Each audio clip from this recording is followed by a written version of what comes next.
The world of portable hi-fi is ever expanding, while at the same time, form factors are ever getting smaller and smaller. In this video, we're going to be taking a look at some portable headphone amplification solutions varying in both price and in size and form factor. You're going to notice some similarities, but also some uniqueness between all of the units. Do note that all of these units were evaluated for this video using the Sennheiser HD600 for its neutrality, and because it's a high impedance headphone at 300 ohms, so we had to make sure that all of these units could drive a high impedance headphone.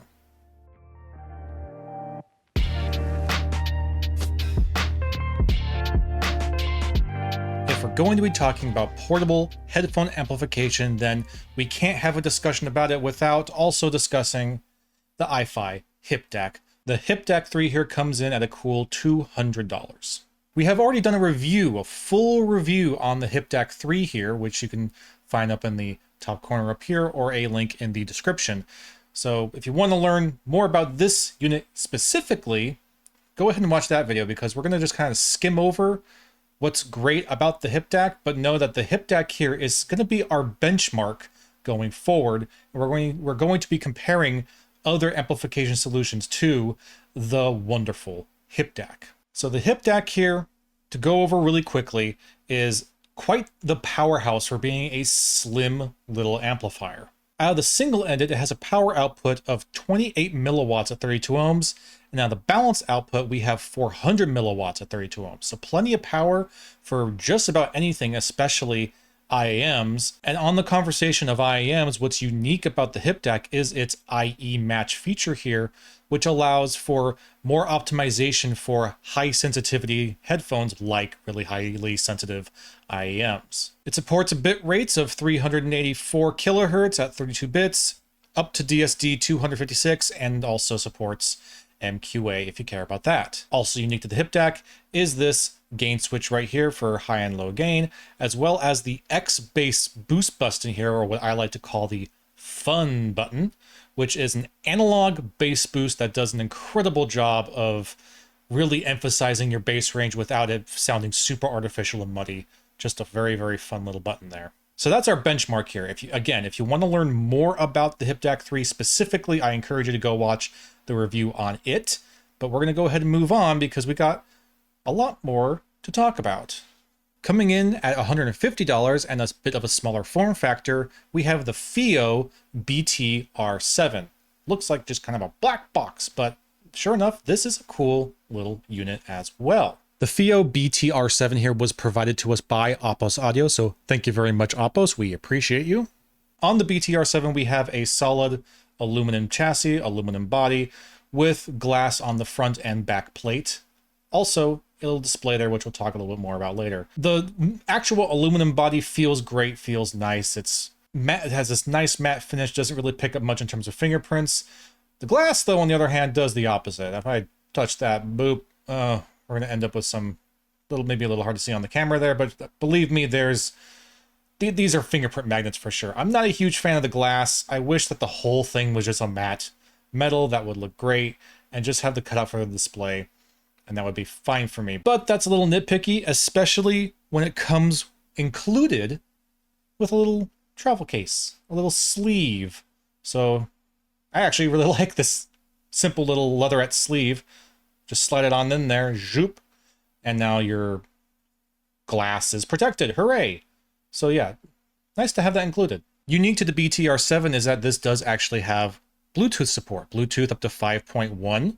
It supports AAC, SBC, aptX, and LDAC. As you can see, it is notably quite a bit smaller than the Hip Dac, which was already a very, very nice size. So if you want to go even smaller and you want Bluetooth, boom. The display is a full color display. It'll show your bit rate, your volume, your battery life, and also the type of Bluetooth technology that you are using in the device that you have it connected to. So that's pretty cool. On the side here, you have a little lock right here, and through this little switch here, you are able to switch on and off whether or not the USB port here is being used as a DAC or for charging. We have our volume rocker right here, and then this little button right here is to switch between two Bluetooth connections. So this does support dual device connection through Bluetooth, You can have two different devices connected through Bluetooth, and by just tapping that button, it'll alternate between the devices. It's really simple and works very well.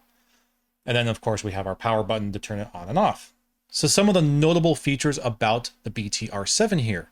Built in are two ESS DAC chips, two THX AAA28 amplifiers, and an XMOS chipset. It supports both wired and wireless charging, so you could actually charge this on a little wireless station. Just drop it onto a station and that will support wireless charging, and it will charge it. Up at the top here, we have our headphone outputs, a single-ended 3.5mm and a balanced 4.4 pentagon. In terms of your power output performance, it shouldn't come to any surprise that it can't quite compete with the Hip Dac, but it does still come out with some pretty commendable power. Through the single-ended, you get 160 milliwatts into 32 ohms, and through the balanced 4.4 output, you get 320 milliwatts into 32 ohms. As for sample rates, it supports 384 kilohertz at 32-bit, up to DSD 256, and MQA support. A quick PSA, though, about the BTR7. When you are switching between your Bluetooth connection or your wired connection, it saves the volume setting for whatever that connection is. So if I'm going from wired connection at a certain volume over to Bluetooth, it's going to be whatever the last setting was for Bluetooth, okay? I learned this in a really painful way because out of the box, the Bluetooth volume setting on this was really cranked up, almost to maximum.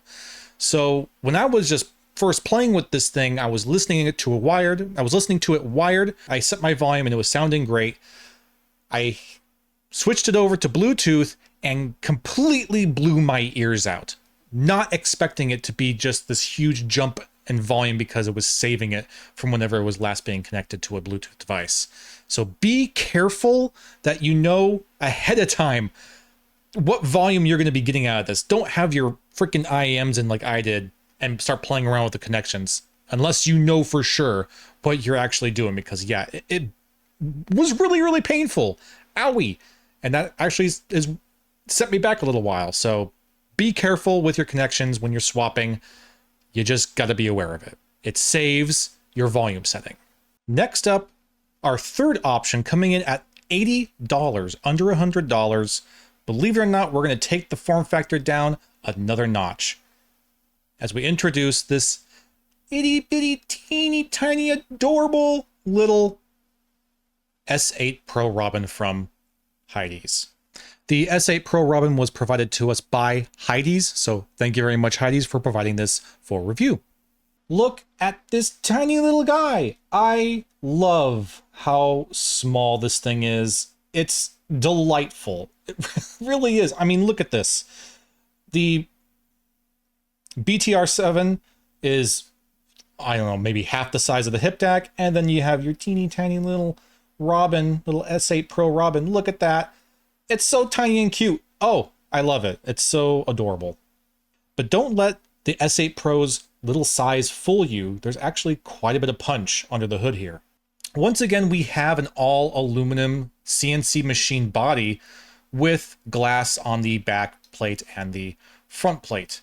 Again, I really would prefer if it didn't have glass. The glass is, one, a fingerprint magnet and also susceptible to scratches.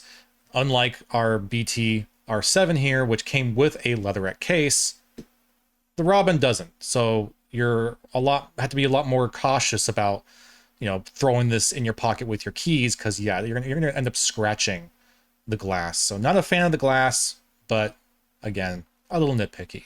This thing is incredibly simple. There's no Bluetooth. There's really no like digital stuff happening here at all. This is a straight plug and play dongle DAC amp. It's just, you plug it in and you go. There's really nothing, no other interactivity with it. So it's maybe the dumbest of the three in terms of technology, but for ease of use, I mean, it's so easy to use. Under the hood, we have dual Cirrus Logic DAC chips. Looking at the body, we do have a simple USB-C to connect it to any device. We have volume rockers, up, down, and then your selection button here. And then in terms of our headphone outputs, once again, we have single-ended 3.5mm and balanced 4.4 pentagon. Editing Matt here. I forgot to mention the power output for the S8 Pro Robin. It's a little bit confusing the way that they wrote this out, and I don't want to misspeak here, so I'm going to say this exactly as Hidizs writes it out. The output from the single-ended is 80 milliwatts plus 80 milliwatts at 32 ohms. It's 80 plus 80, I suppose, because it's dual DACs in here. Why they can't just combine them to 160 milliwatts, I don't know, but that's how they write it out. 80 milliwatts plus 80 milliwatts into 32 ohms. The single-ended, and then also 160 milliwatts plus 160 milliwatts into 32 ohms out of the balanced end. So again, why it can't just be 320 milliwatts, I don't know, but that's how it's written out, so that's how I'm going to say it. 80 plus 80 out of the single, 160 the balanced. The logo here actually doubles as a light up indicator, which will change color depending on the sample rate of your music. So the colors will match specific sample rates. And it also lights up for the different included built-in audio filters. To show you how to change the filters, we're going to have to plug this guy in. So now you can see that the logo is now glowing green. We hit the volume up and down at the same time, it will change the filter. So red is the high pass filter. Green is the NOS filter, the NOS filter. Blue is the dim phases filter. Yellow is the fast and slow filter. Purple is the low latency and phase compensated filter, so that's ideal for gaming. And then flashing just plain white is our wideband flatness mode. In terms of which filter do I prefer, they really don't change the sound very much. If anything, they're very, very subtle filters. So it's not like you're getting huge performance shifts between the filters, but in general, I tend to like the NOS filter. And again, the logo right now is green by default, but as I'm listening to music, whatever the sample rate of the music is will be reflected by the color of the logo. It will change color to match specific sample rates of your music, which is just cool. And as for your sample rates, it supports up to 384 kilohertz at 32 bits and up to DSD 256. So great. All three of these are cool little amps, but how do they sound? So once again, we are using the Hip Dac 3 as our baseline, as our control, if you will. So we're going to be comparing the other units to how the Hip Dac sounds. And once again, we have already done a full review of the Hip Dac 3 where I go much more into detail on the sound performance. So again, you want to see that, go ahead and go watch that review video. But I'll give you kind of a general rundown really quickly. Overall, the Hip Dac 3 has a very well-balanced sound. It's smooth and natural with a slight hint of warmth. The low end is very engaging. It's punchy without it bleeding or blooming anywhere. It's pretty well controlled while also still being very bombastic and fun. The mid-range is clean and clear, well textured, and vocal timbre is actually quite good and natural. The high end is bright and clear when it needs to be with good shimmer and sparkle, but without ever getting fatiguing. Overall, it's just a really great representation of sound. The FiiO BTR7 compared to the Hip Dac. It's very smooth and very relaxed. It's a sound signature I think most people are really going to enjoy. It's not very hyper analytical or critical. It's just easy to listen to. The low end is very well controlled. It never bleeds or blooms or gets into your mid-range, and it doesn't really do any form of colorizing on your audio. Very good bass performance, though maybe not as impactful as it is on the Hip Dac. That being said, the mid bass, as soon as that bass range starts to get into your mid range, it does sound a little bit congested in the mid bass. It's not bloated or blooming, it's just a little crushed. Mid-range is where the BTR7 kind of really shines. It's a very mid-forward sound. It's clean and detailed and very upfront. Vocals in particular are very forward, and they do have a pretty natural sound, maybe slightly artificially warm, but it's overall, again, very relaxed and smooth and super easy to listen to. The high end doesn't get quite as bright and textured as it does on the Hip Dac. It's a little bit more rolled off at the top end, so you're not getting quite as much sparkle and texture. But it does still have some pretty good snap and detail on the high end. It's just a little more relaxed. And in terms of its Bluetooth capabilities, the Bluetooth on the BTR7 is actually really quite excellent. I did not notice really any performance dip going from a wired connection to a wireless Bluetooth connection. So the Bluetooth is really quite excellent. Then last but not least is our teeny tiny little S8 Pro Robin. This thing was a huge surprise because for being such a teeny tiny little freaking dongle DAC, it has quite a lot of power. I mean, the way that it delivers power is kind of almost too much. I'm getting listenable volume out of this thing at 10%. 10%. Going up to 20, things start to get already really loud. So this kind of amps up volume quicker than I think it probably should be. I mean, if I can get it to go quieter, that would be great. Because, I mean, it gets really loud really quick.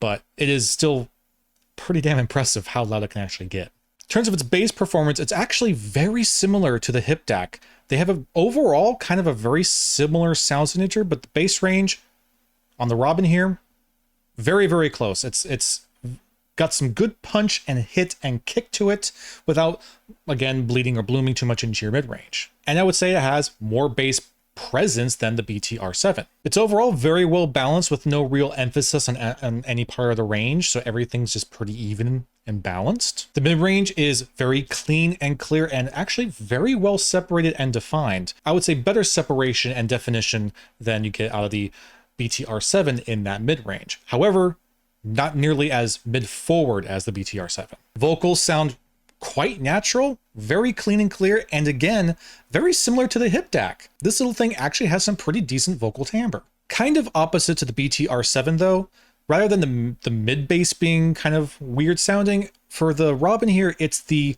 high mids. So in the high mids, things get a little bit wobbly, almost like the high mids are kind of hitting a ceiling. It feels like they want to go further. They want to get a bit more up there, a bit more textured, but they're being blocked by something. It's as if it just feels like it wants to do more in that range, but it just can't quite make it.